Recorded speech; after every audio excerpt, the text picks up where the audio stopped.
Sénégal ak mbooleem ñi juddub dëkk bi tey yeewoo feneen ci àdduna bi ñu ngi leen nuyu di kattax yéen ci kennu askan wi tey muy maanaam jukki bu mujj ci ayu bés bi laata ñuy soobu ci aljuma ji bu sooy suñu borom ëllëg jagleel leen ko ngeen mën a oote ngir seppi benn ci ponk ñu waxtaanee ci ayu bés bi ngir mën si indi seen gis-gis fii ci réewum Sénégal ak anam ya muy doxee tey li ñu war a waxtaanee mu ngi jëm ci ab charte bu ñu naal muy soppi bu ñu ngi ko nasoon ci atum 1965 ci ñaar fan ak benn ci weeru juillet mu jëm ci anam yi nga xam ni noonu la ñuy tege ay daan ci mbooleem ñiy sàkku jigéen ñi wala ñiy fowe xaleel yu ndaw yi nga xamante ne ni tollaguñu ci xàmmee loolu nag bu amee di ab projet de loi bu ñu adopté ci conseil des ministres moo war a jàll ci penc mu ndawi réew mi dafay daal di daje ak bëgg-bëgg bu ñi si yëngu amoon nañ ko ngir ñu matale ko rawatina soxna yi nga xam ne ñoom ñoo bootu ci AJS di kuréel gi nga xam ne moom boot mbooleem juriste yi nga xam ni ay soxna lañu te nekk fii ci réewum Sénégal loolu mooy tey solo waxtaan wi waaye balaa ñu siy sore ñu dalal suñu gan muy Awa Tounkara moom mooy secrétaire exécutif bu kuréel googu lee Awa asalaamaaleykum. waaleykum salaam. laataa ñuy sori itamit ngir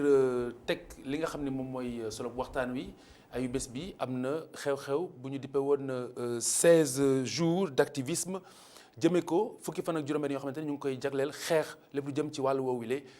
Mamadou Bipa Sissoko teewoon na daje ba am na lu mu si jotoon a jukki àndoon ci ak Mafal Fall ñu teewlu lool yi laataa ñuy yaatal waxtaan wi. ñiy teewal diine ak société civile ak ministère bi yor wàllum famille ñëpp a teewoon ci waxtaan wi ñu doon amal jëmale ko ci violence yu ñuy def ci jigéen yi fan yi yëpp ñu seetlu ne yéenekaay yi loolu ci gën a fës loolu tax ba ñuy fas yéene waxtaan nan nañu nar a def ngir dindi loolu. ne moom moo tàmbali li ñuy wax campagne bi ñuy fukki fan ak juróom-benn yi nga xam ne dañ ciy ànd ak ñëpp xeex li nga xam ne mooy métital yi ñuy métital xale jigéen yi ak seen ak jigéen yi. tey dañ ko commencé panel bi lu tax nag ñu def ko ñëpp xam nañ ne li fi amoon mu métti lool muy ñi reyoon président de la république dafa amoon xalaat bu rafet dénk ministère de la justice nekk mu defal ko projet de loi léegi nag lii ñu toog fi di wax mooy ñun dañoo tàmbali déjà di xalaat naka la ñuy ñii nga xam ne ñooy acteurs yi maanaam ñi nga xam ne ñoo ànd ak ñun di liggéey pour métital jigéen ak xale bu jigéen jóge fi ak même góor ak jigéen ñoo fi daje tey pour xalaat ne bu loi bi ñëwee nii lañ ci àndeek moom loolu moom dafa am solo loolu moo ñu dajale tey. loi bi criminaliser viol nag voté guñ ko ba tey waaye conséquence bi viol mën a am ci xelu ki ñu ko def ak tamit ci yaramam lu dëggu la waaye ci yaramam maanaam niveau gynécologique mën na am ay traitement yu ñu ko bindal ngir wàññi conséquence yu muy am. waaw traitement yi mën a indi moom mooy par exemple bu fekkee xotteeku la xotteeku dafa ñëw ànd ak yow forcé la pour ànd ak yow donc sa kanam mën na xotteeku. donc bu xotteeku rawatina ci xale donc bu ñëwee dañ koy xool ñaw xotteeku fan la toll ñu ñaw ko buñ ko ñëwee dara ji arrêté ñu jox koy antibiotique pour mu wér di ko jox ay rendez-vous donc mën na nekk aussi problème boo xam ni ay infection lay doon gis nañ ni agresseurs yi ñu ci bëri généralement dañuy am ay VIH ay hépatite B dañuy am ay syphilis dañuy am ay chlamydia ay mycoplasme donc dinañ saytu genre infection yooyu même bu fekkee nekku fi ci prélèvement yu njëkk yi ñu jéem la jox ay garab yoo xam ne incha allah yu mel noonu du infection bi doo ko jëlee ci agression bi. association yi fa teewoon yëpp nag ñoom lu ñuy ñaan mooy ñu criminaliser viol su fekkee ay jéego yu bëri am na ngir lu bëri des na ngir ñu mun dindi loolu complètement. Soxna Awa Tounkara kon waxtaan waa ngoog jataay bi la nga xamante ni xëy na moom la Mamadou Bipa jeexale mooy seen yéene ñu criminaliser ko foog naa ni. li nga xamante ni moom mooy chapitre bi gën a yees ci projet de loi bi mooy lenn ci ay ndaan yu mën a dem ba réclusion à perpétuité mooy li nga xamante ni moom moo jëm mooy réclusion criminelle à perpétuité maanaam giiru dund goo xamante ne nii moom la ñuy tëdd ci ab kaso foog naa ni loolu dina xaw a méngoo ak seen bëgg-bëgg sans doute. waaw gis nga décision bi ñu jëloon ci conseil des ministres dafa doon loo xam ne lu ñuy rafetlu lu tax parce que bokkoon na si suñu combat bi ñu gisee ne vraiment viol yi commencé na di continuer te mi ngi gën a dal xale yi jigéen ñi ak jigéen ñi ñu ngi leen di violer gisoon nañ ne daan yi vraiment doyul lëf yi taxul viol dellu ginnaaw ba nga xam ne bokkoon na ci entre autres solutions yi ñu xalaatoon ci côté daan yi côté répression bi ñu xalaatoon ne war nañ criminaliser viol kon tey buñ jëlee décision ne dañ koy criminaliser pour ñun benn quand même succès la ci combat bi. très bien alors criminaliser viol foog naa ni li ngeen si gën a jublu moom mooy l'aspect dissuasif maanaam fexe ba ñi nga xamante ni ñu ngi koy xalaat wala ñu koy waaj a def ñu bàyyi seen xel ci loolu. ndax yaakaar nga ni criminaliser ko dina mën a jur dissuasion boobu ngeen di sàkku maanaam fexe ba nit ñi ragal ko. waaw ndax loolu lañ ci doon xalaat te dissuasion bi ngay wax tamit booy seet tamit prévention la. en même temps répression la waaye prévention la parce que comme ni nga wax ne dina tax ñoom xëy na ñi doon xalaat looy dinañ dellu ginnaaw parce que dinañ xam ne lii jëluñu ko ay caaxaan du nga xam ne délit bu ndaw la crime la koo xam ne moom sa àdduna mun na fa jaaree dootoo gisati mbedd mi dootoo gisati ngelaw li dañ lay tëj sa giiru duna dina tax daal vraiment ñi samba boy yooyu ñaawteef yooyu ñuy def dinañ ko xalaataat bu baax balaa ñu si yegg ci tentation yi léegi nag c'est que viol dafa doon loo xam ne dafa xaw a doy waar ñu bare comprendre ñu ko xam ko ni ñu koy traité des na ni ñuy accompagner victime yi des na victime bi am na beneen accompagnement bu uteek répression bi mais répression bi tamit am na ñoo xam ne xëy na psychologiquement mun na leen dimbali le fait que ñu xam ne quand même ki nga xam ne moo leen doon violé ñu muy pédophilie wala inceste kooku nga xam ne moo doon seeni cauchemar kooku léegi amatul benn pouvoir def leen quoi que ce soit parce que yoon teg na ci moom loxo téye na ko doon na tamit benn partie xëy na bu mun a soulager tamit victime. très bien alors sans su li may laaj mooy boo seetloo am na yu bari yoo xamante ni jëfinu doomu aadama la criminaliser nañ ko ajak-jak yàgg na am na bërëb yoo xamante ne nii ku fa faat doomu aadama nañ lay faat te terewul ñu ngi faat ba nëgër nii foofu la sama sans question jëm ndax foog nga ni loolu kese mën na tax ba mbir mi reculer. mun na tax ba ñu reculer mun na participer ci liy reculer criminaliser ko drogue criminaliser nañ ko mais terewul. mais buñ ko bàyyi woon dinañ seet defaguñ ci ay xayma mais peut-être ku xooloon def ay xayma étude dina gis ne avant ñu koy def ak après ñu ko def ndax am na pourcentage recrudescence ou pas. pas forcément. répression mënul nekk moom kese li nga xam ne mooy li ñu fi jàpp ci ay kilogrammes ay tonnes. foog naa ne bañ koy avant ñu koy criminaliser jotuñu ko woon jàpp. foog naa ne répression bokk na ci li nga xam ne bokk na ci xeex bi mënu ma ne répression kese moo fi jëlee peut-être bu ñu criminaliser woon drogue mais répression kese mun na ko fi jëlee wala répression kese mun na fi jëlee viol bokk na ci te dañ ko gëm moo tax ñu ko doon laaj te bokk na ñi nga xam ne yaakaar nañ ne vraiment dina tax violence yooyu delloo ginnaaw ndax amul leneen loo xamante ni xëy na mooy gën a efficace criminaliser bi lu jëm ci wàllug fàggu bi ndax mooy li gën li ma si xam daal mooy xam naa pour fàggu bi répression doyul fànn yu bare mooy dugg ci loolu fànn yu bare pour li ngay wax ne aar bi prévention fànn yu bare la njëkk ci éducation parce que xam nañ ne ñàkk xam bi moo waral éducation xale yu góor yi éducation xale yu jigéen éducation population bi éducation si la bokk prise en charge ak leneen dinañ ci ñëw ci jàng yeeg yëpp yooyu yëpp ci la bokk répression kese c'est toute une chaîne booy seet mooy yooyu yëpp ñoo boo ko gis ñooy apporter seen concours ci lutte bi xam nga mbiru viol dafa doy waar dafa doy waar doole boo xamante ne ñaaree bu ñu ci wax rawatina ñi nga xamante ne nii ñoo ko yittewoo ne dañu koy xeex liñ si demee xol mooy ëpp liñ si demee ak xel ndax tey am na aspect psychologique yoo xamante ne nii di ngeen ko sóoraale ci wàllu xeex bi ndax ñaare li tax yu ni mel du neex xeex mooy li si ëpp on s'arrête que sur la victime pas forcément sur ki ñu jàpp ne moom mooy le bourreau ki def ñaawteef fii est-ce que loolu tamit bokkul si lu ñu war a intégrer si xeex bi bokk na parce que war na intéresser lu tax recrudescence viol ak yooyu côté auteur bi mais comme ni ñu ko waxee yu mel ni ay association droit de l'homme wala association yi nga xam ne dañuy xeex ak yelleefu xale ak jigéen vraiment bu violence amee dëgg-dëgg seen priorité du auteur bi priorité bi mooy victime bi ak li ñu ko war a apporter pas seulement sur le plan juridique sur le plan médical sur le plan social sanitaire et surtout psychologique parce que viol doon na affaire boo xam ne ay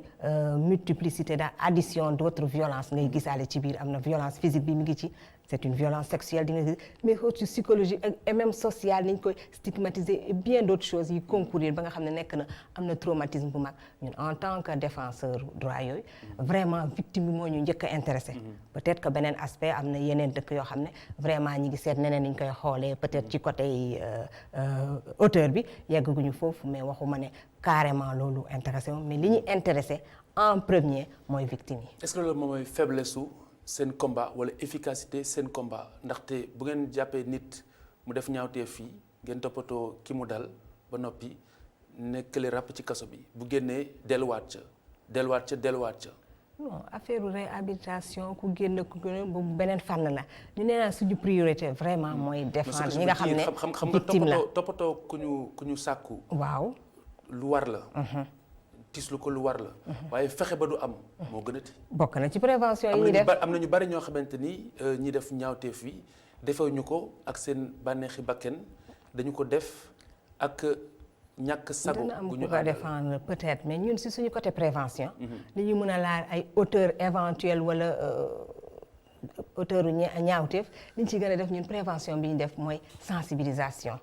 sensibilisation depuis bas âge depuis xale yi ci école yi ak famille yi surtout famille yi communauté bi famille bi sensibilisation bi ñu def ak éducation ba nga xam ne ñi xam àq ak yelleefu doomu aadama tout court naka la nit war a xoolee moromam muy góor ak muy jigéen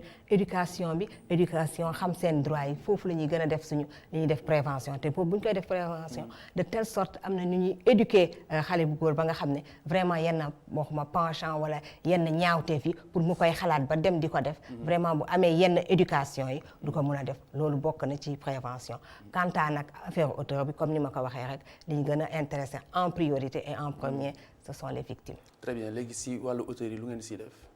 moom laa la wax prévention mun nañ wax prévention mun nañ la d'éventuels auteurs ñi nga xam ne xalaat nañ mën a nekk. parce que gis nañ ne comme ni ma ko waxee da ngay njëkk a seet cause yi li koy gën a indi. ak lan la ñuy mën a indi ci xeex bi gis nañ ne éducation si la bokk nag ñàkk xam bi. nee na balaa ngaa xamati xawlaale ñàkk xam bi mën a indi lu bari te dañu am suñu société bi. léeg-léeg ni ñuy am ni ñuy yaree jigéen bi ak ni ñuy yaree góor bi ak xale bu góor bi ni muy kay yaree ba mu xam ne ba muy foog ne moom moo am benn autorité ku jigéen gi que jigéen gi sax mun na nekk moomeelam wala dara ba yenn comportement yeeg yenn siif yeeg pédophilie yeeg yooyu yëpp ñu di koy gis bokk na ci éducation nag bu ñu waxee ne lu mu teel doyul ba ñu commencé dès les petites classes commencé ak ay club ak xale yi ci yenn droit di leen jàngal yi reconnaître ay signes yoo xam ne violence la wala violence à caractère sexuel ak pédophilie ñu koy xam ak ni leen di éduquer di wax seen parents itam ñu jàpp ci kër gi naka par rapport ku góor ak ku jigéen naka lañ leen war a yare loolu xam naa ne pour aar la loolu à titre de prévention la te buñ koy wax nag ñëpp lañ ciy boole ki nga xam ne mun na doon auteur de violence ak ki nga xam ne mun na nekk victime de violence. Très bien maintenant lu jëm ci wàllug sensibilisation bi yan axe ngeen di gën a jiital ngir yiir leen si ngir fàggu ko si ngeen di waxal. bu ñuy dem ça dépend ci cible yi ci communauté ak yooyu amul lu ñuy bàyyi parce que dañuy waxtaan mais principalement yan axe ngeen di jiital ci wàllu comportement bi ci wàllu leneen ak leneen. ci wàllu yar bi ak comportement de tous les jours au quotidien naka la ñuy war a def ak yelleef ba pare tamit di seet vraiment ci lépp lu gën a lu ñu seetlu ay modèle ci suñu ay tradition wala ci suñu ay personnage yu fii ñi fi nekk yenn modèle ak di leen jël toujours wax ndax cible bi société bi da ngay wax lu adapté ak moom dañuy wax li nga xam ne fii lañ ko fekk mu askanoo fii nekk ak ñun yenn baax ak yenn valeurs yi nga xam ci yooyu la ñuy sukkandiku pour di gën a mun a waxtaan ak askan bi te toujours waxtaan lay doon. est-ce que mën na la choquer ñu ne dañu war a xalaat aussi prise en charge auteur bi dans certains cas. doomu aadama yëpp am ay àq ak yelleef et puis fépp fu mu toll gis nañ ko même bu ñu ko ca. non waxuma ko àq ak yelleef. non c'est psychologie je veux dire foofu laay jëm côté boobu ci sa àq ak yelleef foofu lay commencé. àq ak yelleef daf ko am ci fépp buñ koy jàpp war am na droit avocat am na ni état de santé physique la. état de santé mental la. léeg-léeg sax luy gën a mbëbët loolu c'est que kii ñëw par exemple di ko layal mooy avocat bi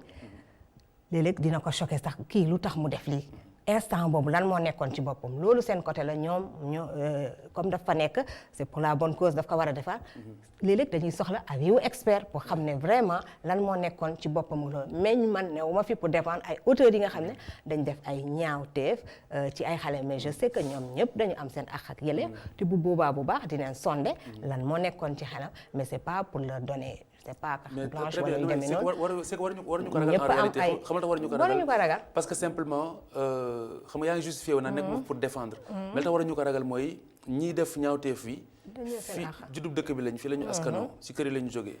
ñi ñu ko def mbokk ci kër yi la ñu mën na jógee nekk mbokk mën na nekk yenn saa yi da nekk ndeyax baay mi ngoog mu nekk ndijaay ak jarbaat mu nekk neneen ak neneen ak li si nga gis dégâts bi muy def yëpp tout autour li si ëpp de la famille. li si ëpp ñu nëppal ko loolu moo tax ma ni est-ce que jotul parallèlement à la prise en charge des victimes ñu jéem a xool jéem a dafay études yu approfondies ci ñi nga xamante ne ñoom la yàlla di xiir ci lu ni méngool. xëy na jot na mais xoolal fi mu nekk nii xam bu ñuy waxee ñuy wax waxu moyen déjà ñun li ñu am rek ak déjà kii bi ni ñu koy waxee loi bii génn ñu ngi seet que comme léegi yokk nañ fonds d'assistance bi que vraiment victimes yi jouir ci fonds d'assistance judiciaire boobu déjà sax dafa doyul nee naa suñu priorité mooy victime yi léegi nag ndegam suñu moyen yooyu peut-être financier et autres doyagul pour suñu victime yooyu xalaataguñu vraiment auteurs yi am na solo parce que bu auteur am na solo bu auteur amul victime du am te ñu si bari je pense que instant bi ngay def loolu moo tax nag ñuy def prévention bu doy ba nga xam ne auteurs yooyu ngay wax sax lim bi wàññeeku viol si boppam lim bi wàññeeku très bien prévention la alors lu jëm ci wàllu woowu beneen aspect boo xamante ne également projet de loi bi visé na ko muy lu jëm ci wàllu pédophilie lu ñuy faral di umpale la wala lu ñuy faral li ñu koy njort daal moo gën a néew li ñuy njort viol bi ndax viol bi sax nit ki mën na féttirlu wala mu boole mais ñaari pédophilie ay gune lañ kaa def te gune yi li si ëpp am na dafa am lu ñuy ragal wala mu am lu ñu leen xuppe ba du ñu sañ a wax ci wàll boobu yéen ci seen wàll lan ngeen si yëngu wala lan ngeen si bëgg di gën a sensibiliser rek di leen ñaax surtout li ngay wax viol yi déjà ñu bare définition bi loi bi jox ci viol xamuñu ko pédophilie xamuñu ñu bari lan mooy pédophilie viol ci boppam ñu bari définition bi loi bi xamuñu ko ci viol article 325 wax ko absence de consentement du viol nee na tout acte de pénétration sexuelle par surprise contrainte ou autre sur une personne la ñu wax kon góor mun nañ ko violer jigéen mun nañ ko violer mag mun nañ ko violer xale mun nañ ko violer waaw léegi pédophilie li may wax rek ci société bi yu bari ñu koy ignorer ak xale yi liñ leen di def pédophilie c'est aussi ci loi bi c'est aussi grave que le viol déjà si ce n'est plus enfin je sais pas parce que ñoom ñaar ñëpp 5 à 10 ans ñoo yem àtte parce que c'est aussi grave que ça pédophilie mun na yegg ci xale bi bañ a yegg ci xale bi mais le fait que nga am yoo utiliser ne serait-ce que par portable won ko xale ça veut dire xale boobu lañ ko définir mooy ku amul foofu nag bu dee pédophile ku amagul ku yem ba 16 ans kooku la ñuy wax nga won ko yow su fekk yaa ngi ciy wut plaisir sexuel yaa ngi ciy wut bànneexu sëy am na loo def xale bi mais li nga ci jublu mooy bànneexu sëy bu boobaa pédophilie ñu da nga gis ay cas xale yi parents yi dem ba soupçonné dara kii de yóbbu woon na xale bi def na ko nii summi na ko def nii yóbbu gaaw ci gynécologue ñu xool bu dee ku jigéen la parce que pédophilie tamit xale yu góor yi daf leen dal bu dee ku jigéen ñu yegg ñu ne ndaw bi de mi ngi fa mu yeggul ci kaw ñu ne alhamdulilah man de ndegam yeggul ci moom rek man jot naa ci sama doom rek baax na mais psychologiquement ak lim ko def ak bànneex bu am na ñuy sore ak xale yi ci loolu ak xale bi lan la koy jural ëllëg aussi grave que viol c'est même chose peut-être que dafa yeggul peut-être ci pénétration sexuelle bi mu doon lu grave moo tax loi gis ko ba gis conséquences graves yi muy def comme viol bi mu daal di ko punir au même titre que le viol. lii ces outils là les téléphones non la téléphone la def ci ay affaire di ci indi xale di ko wan wala di ko joué loo xale di ko raay wala leneen wax ma raay mais avec cherche si nu mu tudd plaisir sexuel wala leneen nga def ci loolu pédophilie c'est aussi grave moom pour l'instant peut-être ak réclusion criminelle bi ñu laaj mais pour l'instant 5 ans la ba 10 ans mun nañ ko tëj ki ko def. très bien léegi ndax yaakaaroo ni xëy na mbir mi ni mu rëy ni mu grave ak engagement bis nit ñi engagé wu ak passion bi muy àndal parfois dafay noyer lucidité bi mu war a àndal pour une vraie prise en charge de la racine. da nga xalaat ne dañ cee dem ak xol ba mu ëpp. non képp kuy doomu aadama. nga dégg ñaata fu ni mel di nga si dem ak xol de toute manière. mais est-ce que loolu du noyer wala mënul noyer lucidité bi ñu si war a àndal tigi. ngir mën ko gérer normalement. non parce que buñ ciy xool dañ ciy dem ak dal. dañ ciy dem ak dal ba pare ñun ñëpp ba booy seet tamit ci population bi lay jógee ba pare dañ ciy boole dal ak déglu ci fànn yu bari comme à chaque fois ñuy def suñu plaidoyer dañ ciy déglu faat bakkan rey aussi waaw rey loolu moo tax léeg-léeg premier temps yi c'est vrai que dina yëkkati soulèvement ñëpp dina wax ak yow mais saa ñuy toog di réfléchir ci texte di réfléchir ci phénomène yi dañ ciy ànd ak dal ba pare ñi ci war a ñëpp associé ci société bi représentant yëpp dañ ciy teew ba ci magistrat yi ba ci policiers yi délégué muy imam muy jeunes yi jigéen yi ñëpp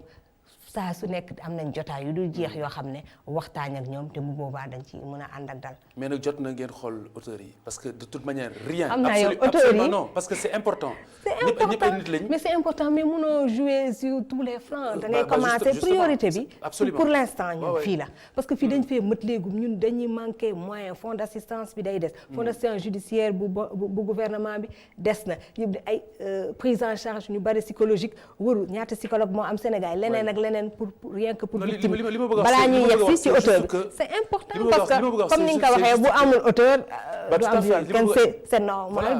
d'aller s'interroger sur ça. mais surtout li ma bëgg a wax c'est surtout que am na yoo xamante ne nii doomu aadama bu xasee ba def ko rek. war na foog parfois place am du kaso. dëggantaan jaay. place am mooy une prise en charge. non am na explication am na justification. justification moom am na yenn yoo xam ne. je veux dire moralement rien ne le justifie. on peut pas dire que. amul justification bon pour yenn cas amul. on ne trouve pas de justification daal. gis nga bon peut-être am na lu koy expliquer ak yooyu ci phénomène yi. mais pour l'instant essayer de comprendre. On devrait s'arrêter pour essayer de mieux comprendre. loolu c'est important de comprendre parce que phénomène bu ñu jaaxal dañu koy comprendre côté victime comprendre lan moo ko poussé ak yooyu mais c'est vrai que on doit s'y intéresser mais. parce que déli la dañuy xaar mais du ñu nekk toujours ki rey lan la de ki sàcc waaw lu tax mu sàcc. lu tax mu sàcc ak sàcc yeneen yi ñuy def ak détournement bi. psychologiquement on s'intéresse peu ak auteur boobu mais parce que. lan ku nekk lan mooy jiit bu ne sàcc xaalis bi ngay xalaat ba nga kii lu tax mu sàcc surtout ay sàcc de deniers publics ak yooyu on s'est rarement intéressé sur la question. alors li ñu desee taxu ko bari loolu c'est waxtu mais dafa am benn aspect bu ma bëggoon ñu aborder ko balaa ñuy tëj mooy mbirum avortement. loolu aussi seen combat la bokk. fan ngeen si toll. ñu ngi ci. fan ngeen si toll. ñu ngi ci avortement moom ñu ngi ci suñu plaidoyer bi ñu ngi ko commencé renforcer depuis 2013 ñu ngi ci. di ko seet la mooy xolu plaidoyer bi. avortement bi li ñu ci bëgg mooy xam nga loi dafa tere avortement. avortement mooy tour biir. yàq interrompre une grossesse. avortement dañ ko tere Sénégal. xam nañ lu tax ñu teg ko parce que fu ñu ko waxee tamit affaire de bakkan la ñun. tere boobu waxuñu ñu dindi ko ñu bare comprendre ci suñu kii bi waxuñu que léegi nañuy libéraliser avortement ku bëgg avorter déedéet dafa am ñuy seetu mu jógee ci lii ñuy wax surtout violu xale yi ak pédophile bi léegi ñu seetu ñu ne avortement nañ koy continuer di ko interdire sauf ñu wax yan cas en cas d'inceste bu fekkee ki ñu ëmbal tam daf ko bëgg kenn mën nañ ko avorter mu jëlee nu ne ko nu mu tudd violé mu jëlee ci ëmb ba pare yàlla may ko dal ak kii ba mu ne moom malgré tout dama koy gaad léegi ki nga xam ne moo papam ñoo seq ba papa ji ëmbal ko muy xale mu soxla avortement wala ki nga xam ne dañ ko violé kenn xamul ko violé wala même xam na ko waaye buggul des ak ëmb bii waaw ñu seet waru ko imposer ñu ne avortement ñu continuer di ko tere waaye pour cas yi wala santé de la mère bi nga xam ne wérgu yarama bu continuer ak grossesse bi mun na ko lor loolu sax déjà moom mi ngi ci loi bi wala su continuer tam grossesse bi ëmbam bi tamit du mucc xale boobu du mun a mucc ñu ne cas yooyu nga xam ne Sénégal da ko dem ratifié ci Maputo wax ne dafa d'accord pour bu delloo dëkkëram dina def noonu ba avortement ñu kon ko autorisé ci cas yooyu ñun loolu la ñuy xeex ba loolu te loolu yëpp mi ngi jógee ci violence yi te loolu tam dafa war a ànd ak prévention ak aar lu bari te gis nañ ne avortement boobu dafa yàq lu bari parce que avortement dafa doon lu délicat qui touche à la morale surtout à la religion aussi. oui bu ma nee morale religion coutume yeeg yooyu yëpp. assez délicat mais suñu argumentaire dañ ci laaj religieux yi seen avis médecins yi wax ci sociologues yi wax ci. religieux yi lu ñu ci wax principalement. religieux yi moom am na ay écoles. am na ay réticences wala y a des nuances loolu mën naa ko wax. principalement am na nuance que y a des écoles qui l'admettent. des écoles qui l'admettent man du ma. les principaux foyers yi nekk ci réew mi. est-ce que ànd nañoo yéen ou pas. am nañ quand même si suñu task force bi. religieux enfin ñu jàng religion. est-ce que les principaux foyers ànd nañoo ça dépend nu ñu koy présenter. oui mais est-ce que ñoom ils sont plutôt convaincus wala. ils doutent encore convaincus ça dépend des gens parce que on a fait le tour quand même. on a fait le tour des foyers religieux. te déglu nañu te déglu ñu te déglu nañ ñu waxtaan nañ ci tamit ak ki ma la wax ko xam ne expert la ki nga xam ne bokk na ci ñun tamit pour wane vraiment yaakaar argument la te argument yooyu yëpp daf ko tirer ci bon je suis pas spécialiste daf ko tirer ci religion bi ay argument vraiment yu ñu présenté tel cas et tel cas ba ñu mun ci recourir à l'avortement et il y a des écoles quand même qui l'admettent. am ngeen seen aval. avalu foyer religieux yi si réew mi. en tout cas daal kii nañ leen ñoom ñëpp wër nañ leen ñoom ñëpp. mais est-ce que du am ngeen ñëpp aval la ñu am aval yi du ñëpp la ñu am seen aval ñun demuñu fa woon pour jëli ay aval mais présenter leen situation avortement Sénégal fi mu ci toll ak ñun lan lañ ci bëgg lañ ci xalaat malgré l'interdiction que ñu autorisé ay exception en cas de inceste viol ak nu mu tudd santé de la mère ak santé du fœtus ne serait-ce que santé de la mère xam nañ ne moom l'islam da ci d'accord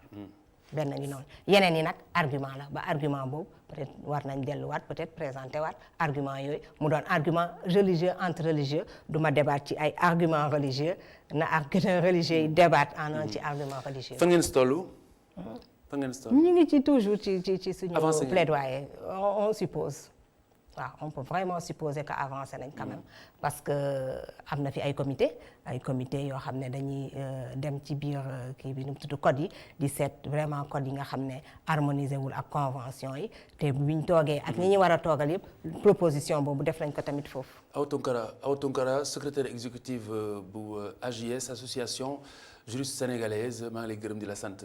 mbokk yi di leen jox daje ëllëg bu sooy suñu borom ci aljuma ji antenne bi seen bos lay doon ku nekk jukki benn ci ponk yi ñu waxtaane ci ayu bés bi ngir mën si joxe xalaatam ñu fanaan jàmm wasalaam.